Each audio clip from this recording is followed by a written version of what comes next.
बुझत रह इन लंगड़ी भुजंगड़ी का अरे भौजी आही ये दादत लंगड़ी छुकिता कितकिता जाने लग कितकिता बिटिया फेंके ओके छुए जाला। दादा हम तो कुछ और सोच ले रनिया हो। हे भगवान तहारा के भगवाने सद्बुद्धि दा। सुना बोला कुश्ती खेलो तेल लगा के लंगड़ी टांग उठा के हमरे देवरू खो खो खेलवा होला बैठा के हमरे देवरू। सुनला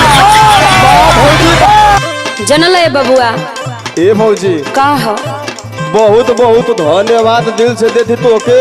अच्छा लेकिन जाना तू का हो अभी गाड़ी आधे रास्ते पहुँचे पूरा ना पहुँचे। अब तू हमके लागत है कि बर्तन माजे ना देबो। नहीं नहीं एक और सवाल बा खाली का तनी पूछा जल्दी तो। हाँ हाँ बताइए।